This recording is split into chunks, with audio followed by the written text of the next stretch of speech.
Today's topic is political elites and bureaucracy. I think ये जल्दी जल्दी हो जाएगा, बहुत ज्यादा लंबा कुछ नहीं है, आसान सी चीजें हैं, कंसेप्ट है। ठीक है, तो सबसे पहले देख लेते हैं कंसेप्ट ऑफ पॉलिटिकल एलिट्स कहाँ से आया था और इसकी बुनियाद क्या है, एलिट होने का क्या मतलब है, एलिट होने का क्या मतलब है, पॉलिटिकल एलिट होने का क्या मतलब है। तो सबसे पहले एलिट्स क्या है वो, अब तो रसूल क्या हो रही है, अच्छा, elites है are most influential and prestigious stratum in a society. ठीक है, ऐसे लोग, ग्रुप ऑफ पीपल है जो कि बहुत ज्यादा असर रसूख रखते हैं सोसाइटी में और डिसीजन मेकिंग में। ठीक है, अब ये एलिट्स जो है ये डिफरेंट तरह के हो सकता है कोई पॉलिटिकल सिस्टम में बहुत ज्यादा असर रसूख रखता हो, कोई रिलीजियस सेक्टर में बहुत ज्यादा एलिट हो। ठीक है, कोई साइंटिफिक सोसाइटी में हाई स्ट्रैटम को एंजॉय कर रहा है, कोई बिजनेस सेक्टर में, कोई आर्टिस्टिक सेक्टर में। तो ये जो है ना लोग, ये बहुत ज्यादा ऊपर के लोग होते हैं, मतलब समझ लें कि वो सारा सेक्टर ये लोग कंट्रोल कर रहे थे, उनके पास पावर होती है। फाइन, इलीट, मतलब इलीट का जो कंसेप्ट है ना, वो हमारे पास दो फिलोसफर्स ने प्रेजेंट किया है, बैंक है और एक नेडर है। बैंक क्या कहते हैं, एलीट्स क्या होते हैं, डिसीजन मेकर्स। ठीक है, एलीट्स डिसीजन मेकर्स होते हैं whose power is not subject to control by any other body in the society। ठीक है, एलिट्स वो लोग होते हैं जिनकी डिसीजन मेकर पावर जो है ना वो किसी कोई और बंदा चैलेंज नहीं कर सकता, वो जो कहेंगे वही होगा। नेडल ने क्या कहा है, नेडल कह रहे हैं those who have an influence over the fate of the society because of their superiority। ठीक है, सोसाइटी में जितने भी लोग रह रहे हैं उनकी किस्मत का फैसला कौन कर रहे हैं, ये एलिट्स कर रहे हैं क्योंकि सुपीरियर है बाकी लोगों से।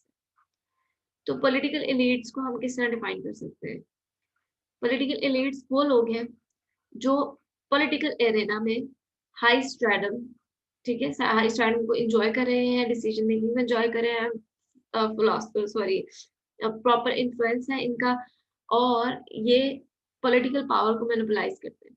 ठीक है, डेफिनेशन देख लेते हैं। A group of high stratum decision makers in a political culture or concrete political structure which monopolizes political power, influences major political policies, and occupies all important posts of political command। तो ये ऐसे लोग हैं जिनके पास political power है ताकि वो decision ले सके, ठीक है, पॉलिसीज को इन्फ्लुएंस कर सके, और हाई पॉलिटिकल मतलब जितनी भी इम्पोर्टेंट पोस्ट है पॉलिटिकल कमांड की इनके पास होती है। जैसे कि हमारे पास कौन है पॉलिटिकल एलिट्स में, ये जरदारी फैमिली है, शरीफ फैमिली है, और ये जहांगीर तरीन वाली फैमिली समझ लें, और मतलब जहांगीर तरीन को समझ लें।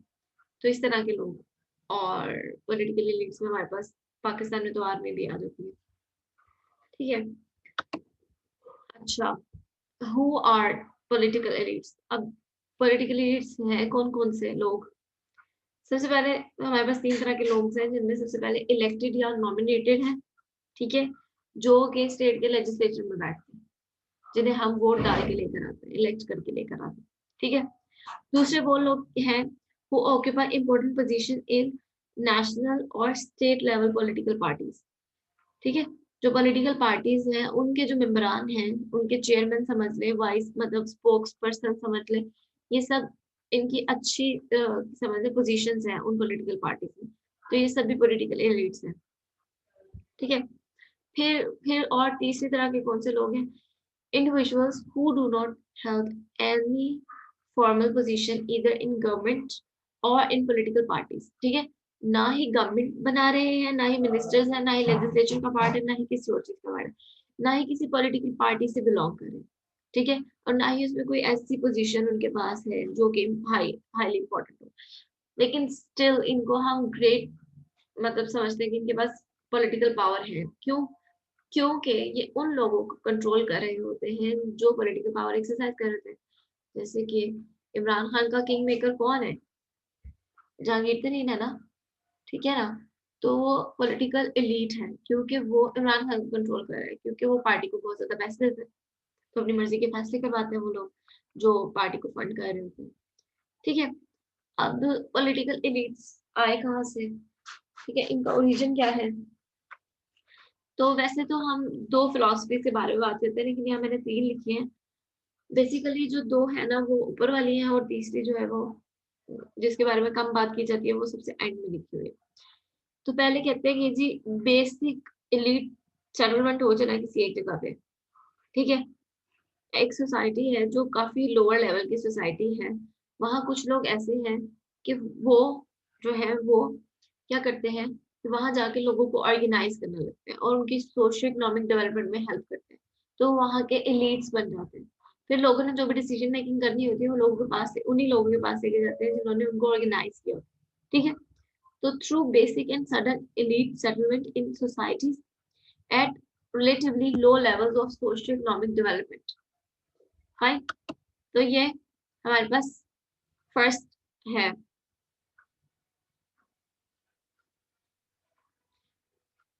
ऑब्वियसली हमारे पाकिस्तान में तो रिलीजियस ग्रुप्स की से है पॉलिसी मेकिंग में, लेकिन वो पॉलिटिकल एलिट्स नहीं है, सिर्फ से है, ठीक है। जैसे सेनेट में हमने उनको थोड़ी बहुत रिप्रेजेंटेशन दी हुई है, और वो एक पार्टी है जिसे जमीयत उलमा इस्लाम है, ठीक है। तो से तो जरूर है रिलीजियस ग्रुप्स की, लेकिन वो एज पॉलिटिकल एलिट्स नहीं है। और अगर जो सही वाले रिलीजियस ग्रुप्स है ना तो वो रिलीजियस एलिट्स है, ठीक है। नेक्स्ट क्या है, कॉलोनियल होम रूल, ठीक है। Through colonial home rule and struggle for independence. अब ये क्या मैंने लिखा है, मैं सारा रीड करके मैं आपको फिर समझाती हूँ। Where local elites had already received and received in the course of those struggles, ठीक है। अब क्या हुआ है कि कॉलोनियल होम रूल आ गया है। किसी ने एक एरिया को अपनी कॉलोनी बना ली, किसी सुपर पावर ने, जैसे पाकिस्तान और जब सब कॉन्टिनेंट का इलाका था तो इस इलाके को रूल वो कॉलोनी बनाया हुआ था अपनी यूके ने। तो यहाँ पे से फिर बड़े बड़े लीडर्स निकले थे, ठीक है। जो जैसे हमारे पास सर सैयद अहमद खान है, और क्या नाम है उनका, अल्लामा इकबाल, कायदे आजम, मोहम्मद अली जौहर, शौकत अली जौहर। तो उन्होंने क्या किया था कि स्ट्रगल की थी कि हम इस कॉलोनियल होम रूल से निकले। तो वो पॉलिटिकल इलीट्स बन गए थे, ठीक है, उस स्ट्रगल के दौरान या फिर उस स्ट्रगल के फौरन बाद या उससे पहले, ठीक है। तो वो इलीट्स बन गए थे। अब वो कह रहे हैं कि ना अब करंट सिनेरियो में जो हमारा अब की दुनिया है ना उसमें ये थ्योरी लागू नहीं होती, क्योंकि अब कॉलोनाइजेशन खत्म हो गया आफ्टर वर्ल्ड वॉर टू, ठीक है। A necessary condition for an elite settlement appears to be a level of socio-economic development lower than that of those developing countries with disunited elites today. अब ये इस line का क्या मतलब है कि जी जिस कंट्री का सोशियो इकोनॉमिक डेवलपमेंट बहुत कम होगा ना दूसरी कंट्रीज के मुकाबले में, जिनमें एलिट्स डिसयूनाइटेड है फिर भी वो उनसे ज्यादा तरक्की करेंगे, और एक कंट्री है जिसमें एलिट्स डिसयूनाइटेड है लेकिन वो सोशल इकोनॉमिक डेवलपमेंट कर ही नहीं पा रहे, तो वहाँ के कुछ लोग जो है वो खड़े होंगे और ट्राई करेंगे कि हम जो है अपनी सोसाइटी को या अपनी स्टेट को बेहतर तरीके से प्रोग्रेस की तरफ लेके जाएं और सोशल इकोनॉमिक डेवलपमेंट लेकर आए। फिर ये जो लोग खड़े होंगे ना सोशल इकोनॉमिक डेवलपमेंट के लिए और जो कंट्री को डेवलपमेंट की राह पे गामजन कर देंगे, तो इनको भी एलिट्स कहा जाएगा, ठीक है।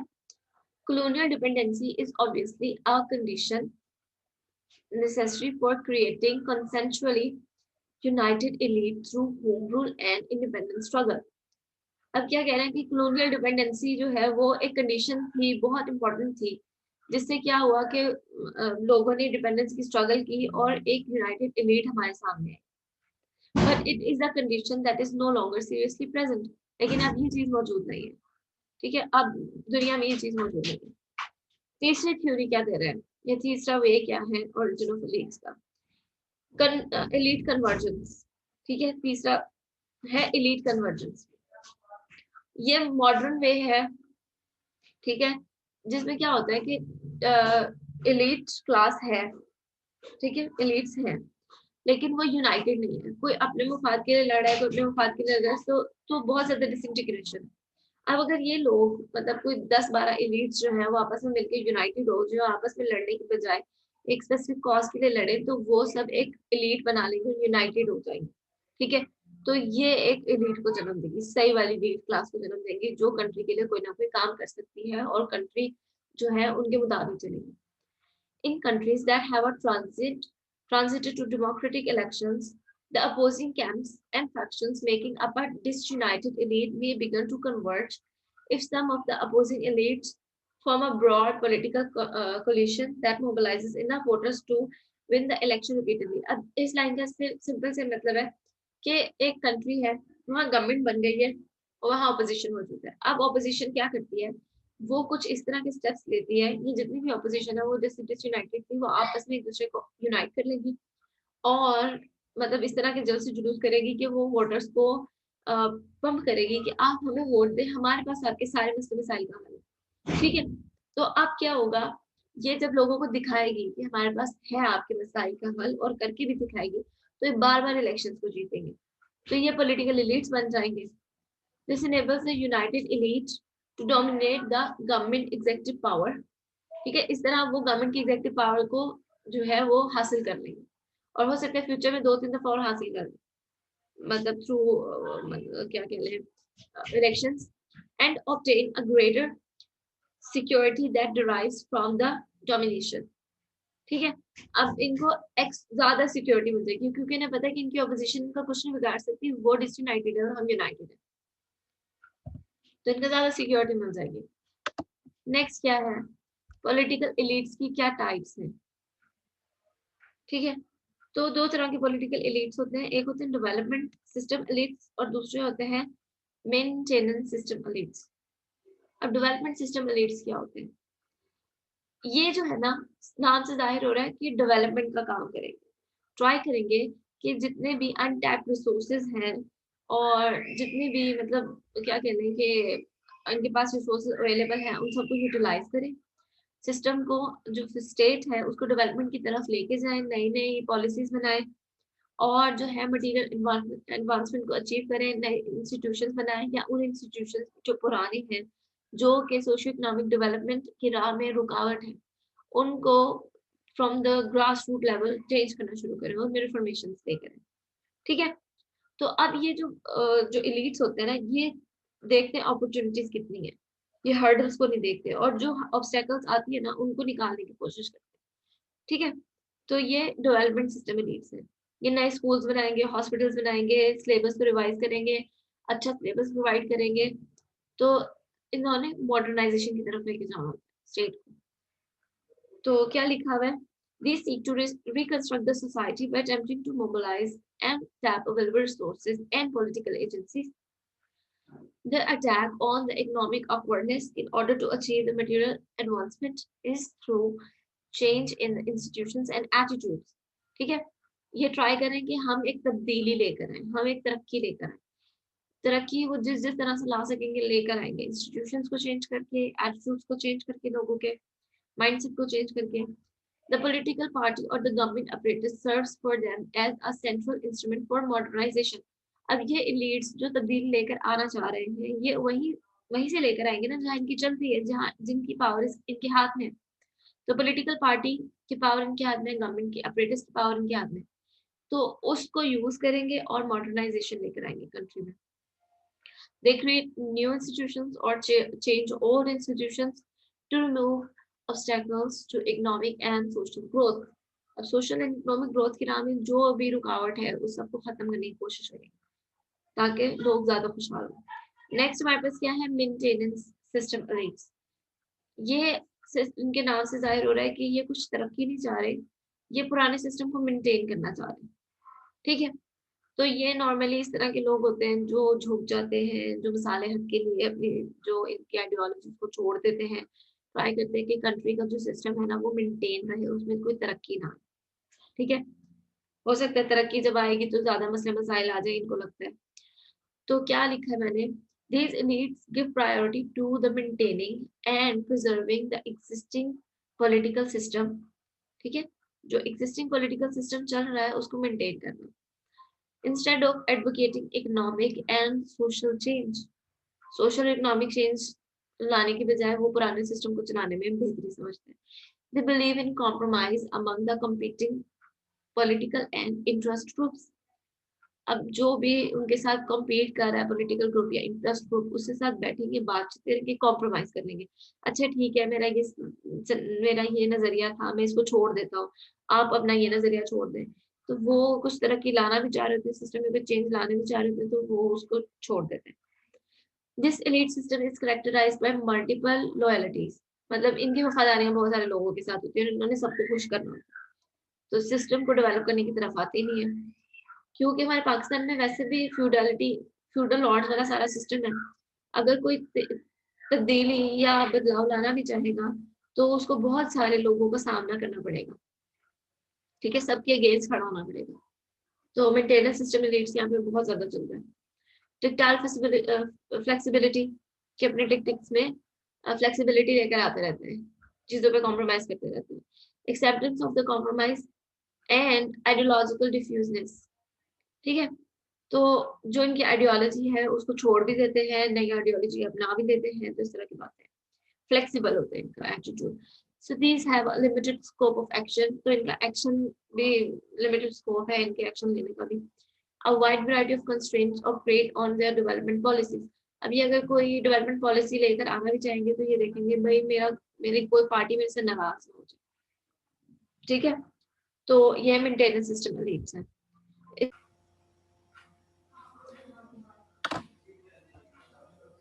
I'm sorry, ये मेरे इंटरनेट का कोई इशू था।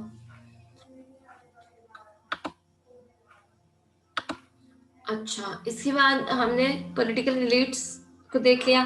दो तरह के हैं, एक डेवलपमेंट चाह रहे होते हैं, एक मेंटेनेंस चाह रहे होते हैं। एक के पास एक स्ट्रॉन्ग आइडियोलॉजी होती है जिसको उसने परस्यू करना होता है, और वो गवर्नमेंट और पॉलिटिकल पार्टीज को यूज करके उस आइडियोलॉजी को एग्जीक्यूशन में लेकर आता है, ठीक है। नेक्स्ट है मेंटेनेंस। पॉलिटिकल एलिट्स वो क्या करते हैं, मेंटेन करने की कोशिश करते हैं, आइडियोलॉजी अपनी चेंज करते रहते हैं, फ्लेक्सिबिलिटी दिखाते हैं और पुराने सिस्टम को मेंटेन करके रखते हैं ताकि उनकी कोई भी पार्टी से नाराज ना हो। तो ये हमारे पास पॉलिटिकल एलिट्स हो गए। नेक्स्ट हमारे पास क्या है, bureaucracy.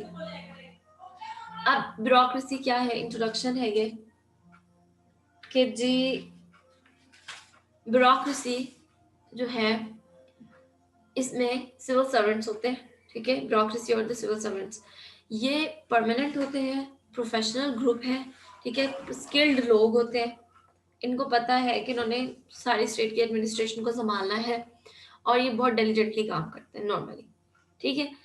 Executive organ of the group है, जैसे हमने पढ़ा था ना कि नैरो टर्म है, ब्रॉड टर्म है। नैरो टर्म में तो हम जो मिनिस्टर्स हैं और पीएम हैं और सीएम है इनको लेकर आते हैं, लेकिन ब्यूरोक्रेसी ब्रॉडर टर्म में आ जाते हैं एज एन एग्जीक्यूटिव ऑर्गन। फिर ये स्टेट की एडमिनिस्ट्रेशन को चलाते हैं, नॉन पॉलिटिकल होते हैं या पॉलिटिकली न्यूट्रल होते हैं, परमानेंट होते हैं, प्रोफेशनली ट्रेंड होते हैं, ठीक है।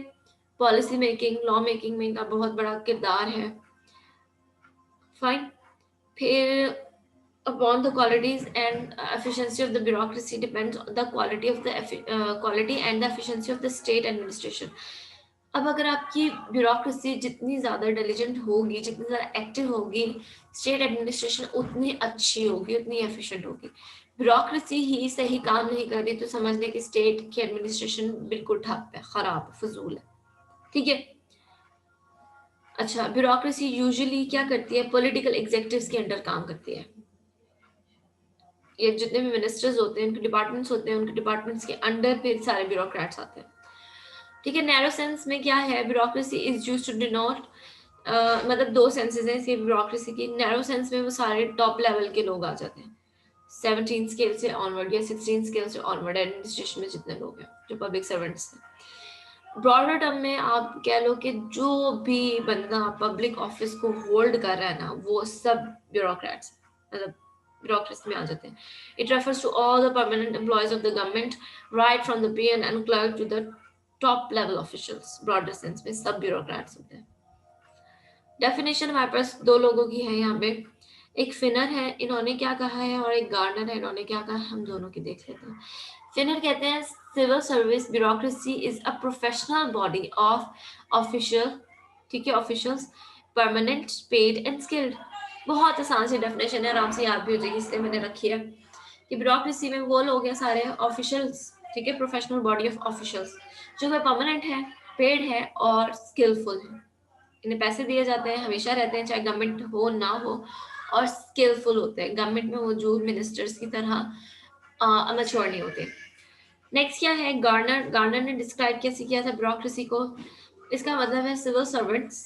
ब्यूरोक्रेसी का मतलब क्या है? सारे वो civil servants, the administrative functionaries who are professionally trained for the public service and who enjoys permanency of the tenure।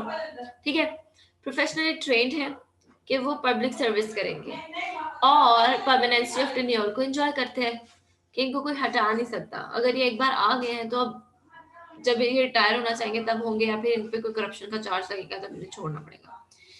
ठीक है, promotion in the service partly bye seniority and partly by the merit.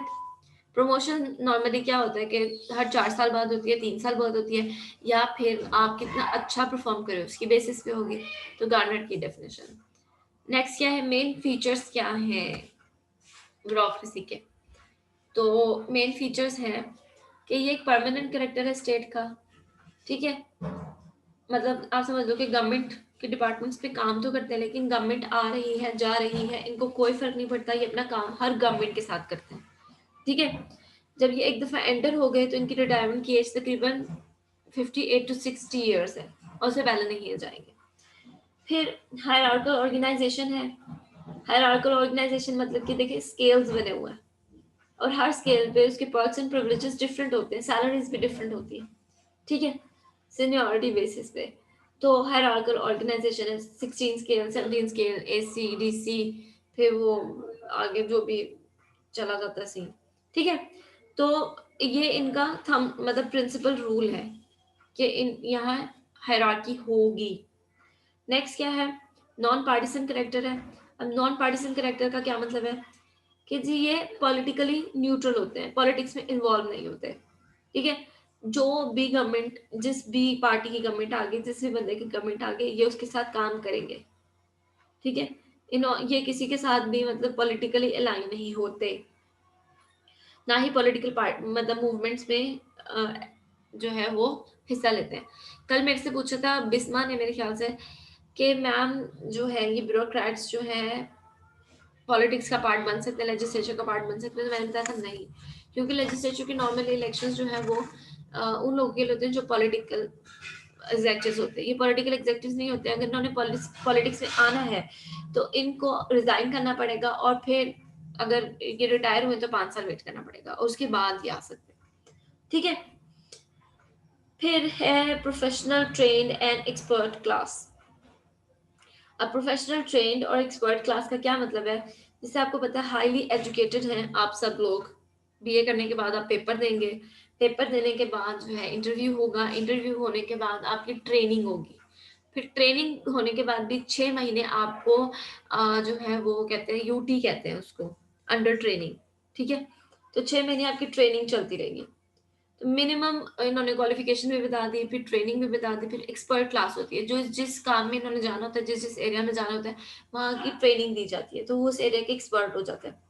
ठीक है, तो इनको उसकी knowledge भी होती है, ट्रेनिंग भी होती है, एक्सपर्टीज भी होती है एडमिनिस्ट्रेटिव वर्क करने के लिए। नेक्स्ट ये इनकी फिक्स सैलरीज है। जो भी ब्यूरोक्रेसी में जा रहा है उसको उसके स्केल के मुताबिक फिक्स सैलरीज मिलती जाएगी। ठीक है, डिपेंड कर रहा है कि आप कौन से कार्डन में मौजूद हो, तो उसके हिसाब से आपको फिक्स सैलरीज मिलती चली जाएंगी। और हायरार्कल जो है वो उसको भी मेंटेन किया जाएगा कि आपका स्केल बढ़ता जाएगा, तो आपकी सैलरी भी उसके हिसाब से और पर्क्स एंड प्रिविलेजेस भी उसके हिसाब से बढ़ते जाएंगे। फिर क्या है, bound by rules and regulations. अब देखें कि इनको ना कोई रूल्स एंड रेगुलेशंस का एक समझ लें कि होता है एक डॉक्यूमेंट जो उन्होंने पढ़ना होता है, जो पहली असाइनमेंट इनकी सबमिट करवाई जाती है ना, वो रूल्स एंड रेगुलेशंस की होती है कि इन्हें पता हो कि इन्होंने काम कैसे करना है। ठीक है, तो हमेशा रूल्स एंड रेगुलेशंस के मुताबिक इन्होंने चलना होता है, और इसकी ओबीडियंस लाजमी होती है। अगर ये इसको ओबे नहीं करेंगे, प्रॉपर चैनल को नहीं ओबे करेंगे, तो इनको फिर पनिशमेंट मिलती है। ठीक है, तो जो उसको सफेयर बता दिए, जो उसको रूल्स एंड रेगुलेशंस बता दिए किसी भी ब्यूरोक्रेट को, उसको उसी के अंदर रह के काम करना होता है, अपनी तरफ से दिमाग लड़ाने की कोई ज़रूरत नहीं है। नेक्स्ट क्या है कि जी public service spirit as the ideal. अब जो भी पब्लिक सर्विस में मतलब आ रहा है, पब्लिक सर्विस कमीशन ही है ना ये, जिसके थ्रू हम पेपर दे रहे हैं, और हमें पब्लिक सर्वेंट्स कहते हैं, ये सिविल सर्वेंट्स कहते हैं। तो हम आते ही इसलिए हैं मतलब ब्यूरोक्रेसी में देने के लिए पेपर, कि हमारे जहन में ये होता है कि हमने आवाम के लिए कुछ करना है, ठीक है। और आवाम के लिए कुछ करने के लिए फिर हम जो है वो इस प्रॉपर चैनल को पकड़ते हैं, और जब हम अपनी मंजिल तक पहुंच जाएंगे तो हमारे जहन में तब भी यही होगा कि भाई हम लोगों ने लोगों की मदद करनी है, उनके लिए एक स्टेट को वेलफेयर स्टेट बनाना है, ताकि जो है वो उनको उनको और उनके बच्चों को एक अच्छी जिंदगी मिल सके, ठीक है। तो इनका मोटो यही होता है हमेशा कि वेलफेयर विद सर्विस, ठीक है। नेक्स्ट यह है bound by code of conduct.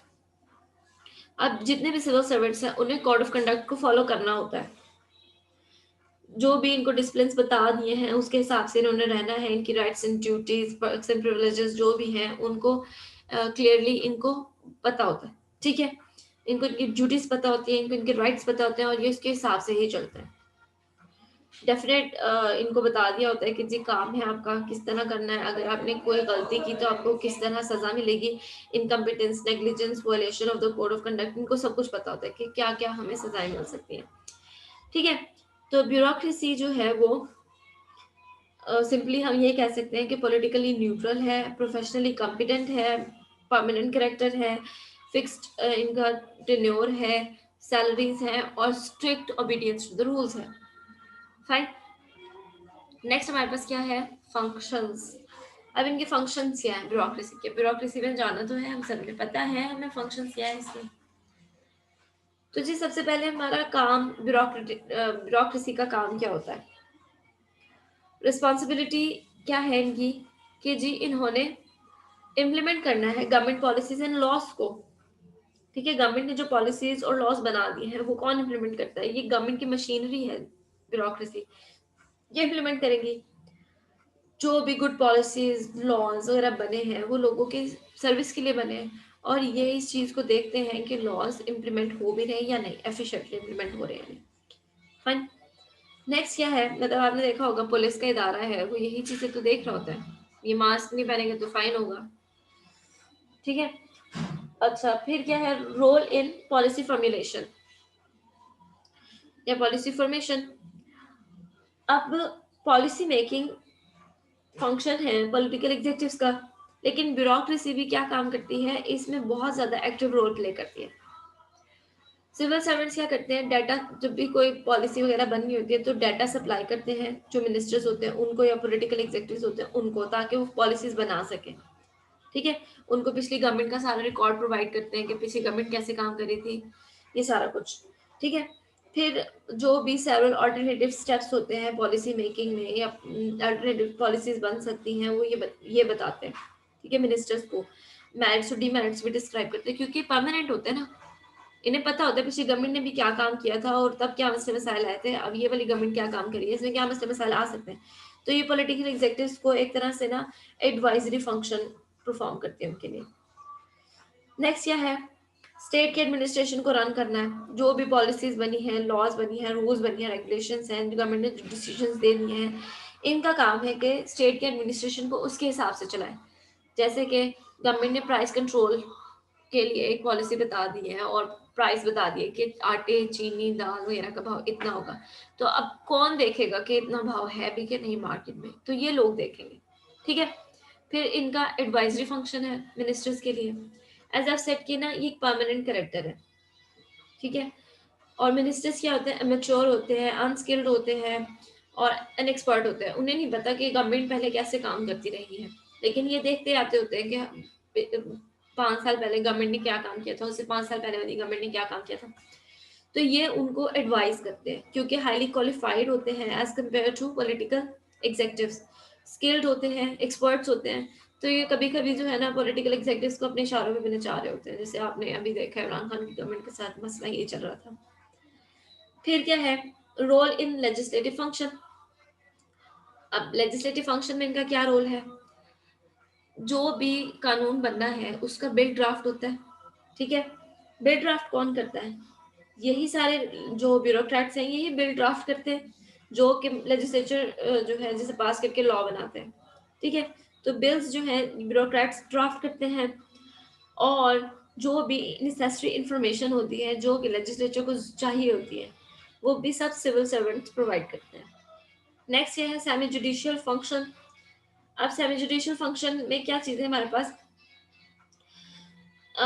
ये एडमिनिस्ट्रेटिव जस्टिस का एक कंसेप्ट जो है वो अराइज हुआ है कुछ अर्से पहले, जिसके मुताबिक क्या है कि अगर कोई केसेस आ गए हैं या डिस्प्यूट्स आ गए हैं जिनका फैसला एग्जेक्टिव्स ने करना है, ठीक है, तो अब उन केसेस का फैसला जब ये एडमिनिस्ट्रेटिव जो है एग्जेक्टिव्स कर रहे हैं, तो आपको नहीं लगता कि ये सेमी जुडिशियल फंक्शन है ब्यूरोक्रेसी का?